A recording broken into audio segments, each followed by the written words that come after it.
Você nunca fala que a criança é bagunceira, você fala que o quarto está bagunçado. Você nunca fala que a criança é relaxada, você fala que a roupa está jogada. Porque quando você fala que ela é bagunceira ou relaxada, você está falando da autoestima dela. Você está falando que ela é aquilo, e na verdade ela não é aquilo, ela só teve um momento. Quando eu falo que o quarto está bagunçado, eu não estou atingindo a autoestima, estou simplesmente mostrando para ela que ela está errada num comportamento. Você não cria expectativa, você não cria ansiedade, você cria o quê? Responsabilidade. Olha a diferença. É importante mostrar para a criança, por exemplo, quem ela é. E a gente muitas vezes não tem a mania de mostrar para a criança quem ela é, mas a gente quer mostrar para ela o que a gente gostaria que ela fosse. Quando você abre mão de mostrar para o ser humano quem ele é, você começa a criar nele uma expectativa, porque ele tem a tendência, ou o interesse, ou a necessidade, ou o medo, tudo que vocês possam imaginar, para querer agradar um adulto, para querer representar para uma sociedade. Só que aí o que acontece? Ele acaba esquecendo dele. Tanto que você vê toda vez que um adulto vai se interagir com uma criança, um adolescente, ou até com outro próprio adulto, a primeira necessidade dele é ver o resultado. Quando você trabalha só com o resultado, é porque você está vendo se deu certo ou não. Você não está mostrando para a pessoa quem ela é, você só está mostrando para a pessoa o que ela fez. Mas você não entendeu o procedimento que ela fez. Por isso que é fundamental estimular, né, quem estiver perto de você, pode ser uma criança, um adolescente, um outro adulto, a ele se envolver com o que está acontecendo. Mas a gente só olha assim e fala, arruma a cama. Mas a gente não ensina a criança a olhar para a cama que está sendo arrumada. A gente só fala assim, faz a lição direito. Mas a gente não ensina a criança a se envolver com a lição. Se envolva com tudo que você está fazendo. Porque se você parar para pensar, você está vivendo uma coisa real. Você não está vivendo um pensamento. É por isso que muitas vezes a gente, como ser humano, se você for parar para pensar, a gente faz as coisas por fazer. Acaba não prestando atenção, não sentindo o cheiro, não ouvindo, não olhando, não sentindo, não tocando, não saboreando. Mas a gente vai fazendo.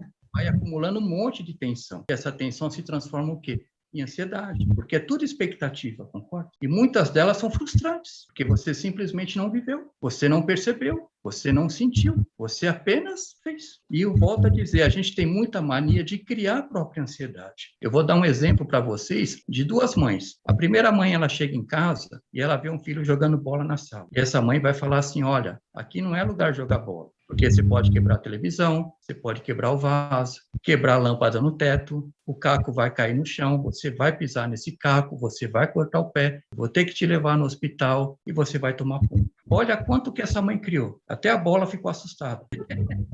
Porque olha quanto de emoção ela criou. E se você for olhar, é tudo emoção negativa. É claro que a intenção dela foi prevenir e avisar o filho. Só que nada daquilo estava acontecendo. Mas olha como ela criou. Agora vamos para a segunda mãe. Ela chega em casa, pega o filho jogando bola na sala, ela fala, olha, aqui não é lugar de jogar bola, pega a sua bola e vai no quintal. Olha a diferença. A segunda, ela não criou emoção, ela simplesmente foi prática. Ela viveu o quê? A própria realidade da situação. A outra não, ela criou todo um processo. E é isso que a gente tem que ficar atento. O quanto que a gente cria? Porque a ansiedade, de uma certa forma, ela faz parte, ela é natural, como o medo, como a alegria, como a tristeza, como a depressão, como a frustração, como tudo. Às vezes eu preciso ficar atento o quanto que eu crio a minha própria ansiedade, o quanto que eu exagero na forma de pensar, o quanto que eu alimento o meu pensamento, que eu tenho que aprender a olhar para o que está acontecendo e tomar cuidado com o que eu vou pensar a respeito daquilo. E esse é um fator, né, que é fundamental. A gente não foi ensinado a se olhar, a gente não foi ensinado a olhar e participar do que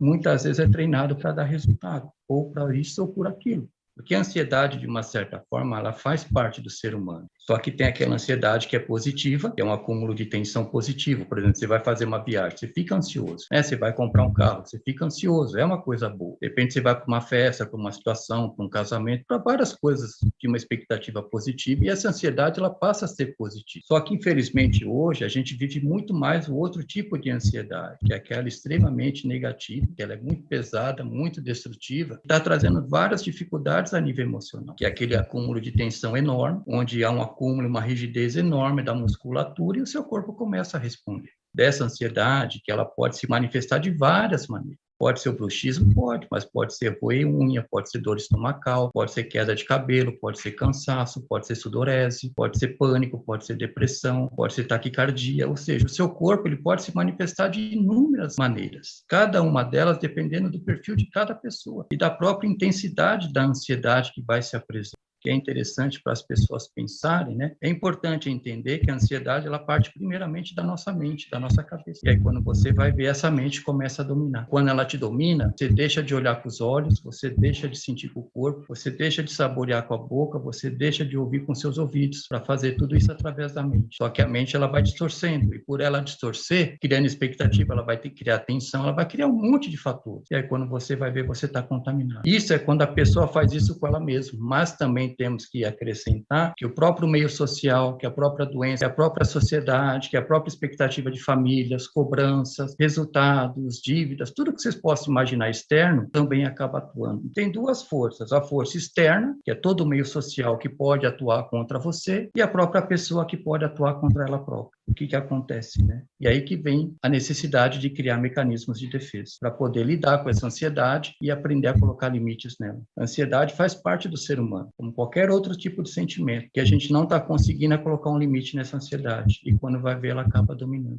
E aí a gente deixa, ainda mais nos dias de hoje, tanto que você vê, é que de repente eu estou na minha sala, vendo a minha televisão, vendo meus filhos correr, escutando ali, fazendo isso, fazendo aquilo, não é isso? Essa é a verdade. Mas a minha cabeça está pensando assim, se eu tivesse no show, como foi bom aquele dia na praia, olha como eu começo a me alimentar do que não está acontecendo.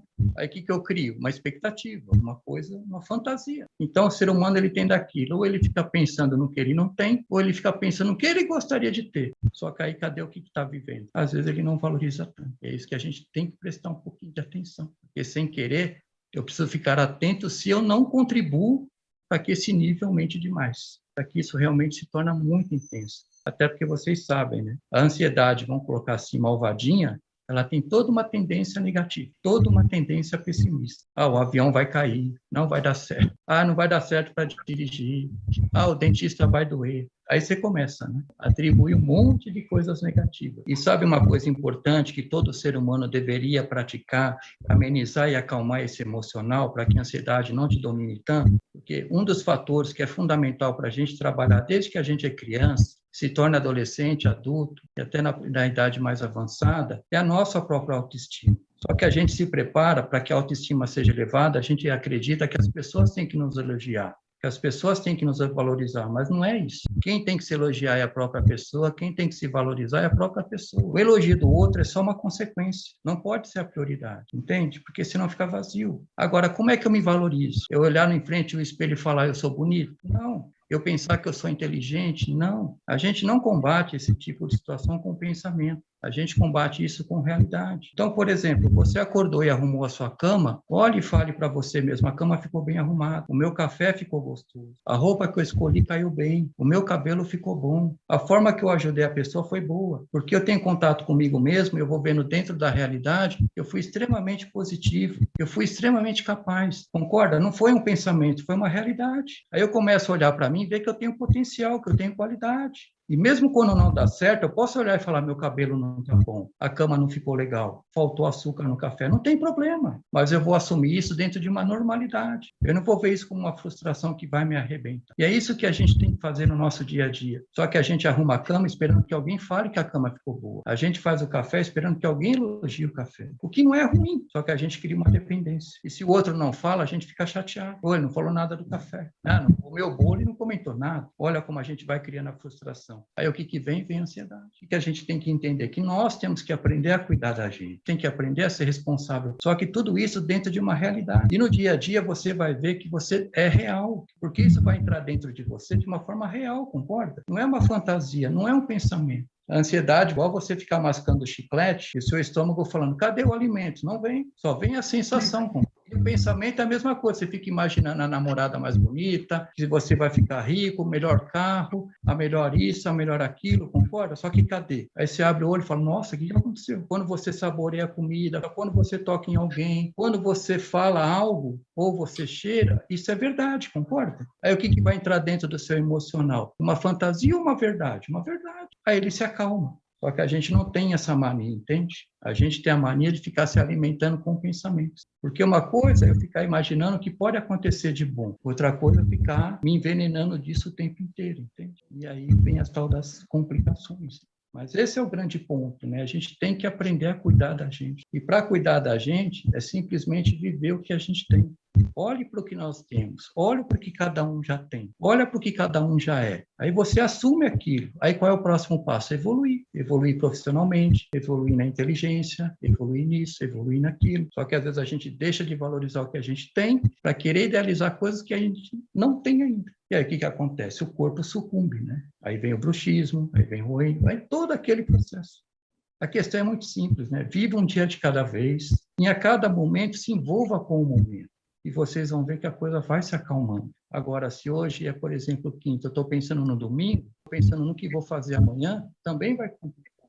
Porque eu deixo de prestar atenção no meu filho, eu deixo de prestar atenção na comida que eu estou comendo, na televisão que eu estou assistindo, na pergunta que alguém fez, porque eu estou flutuando. Né? Deixa com que os pensamentos te dominem. Né? Aí você se torna escravo do pensamento. O ideal é viver para pensar, porque aí você tem história para contar. Agora, quando você quer pensar para viver, aí você vai criar história. Olha a diferença. E a vida, gente, está aí, o planeta está aí, está tudo disponível para a gente. Só que a gente prefere imaginar. É só a gente se imaginar da seguinte forma. Nós dentro de um ônibus, você sentadinho num banco, você olha do lado, tem uma janelinha. Quando você olha para a janela, você vê a vida. É uma escolha. Você pode ficar sentadinho olhando, ou você pode apertar a campainha e descer. Se você ficar olhando, você vai criar expectativa e ansiedade. Se você descer, você vai viver. Você vai sofrer, vai, mas você também vai dar risada.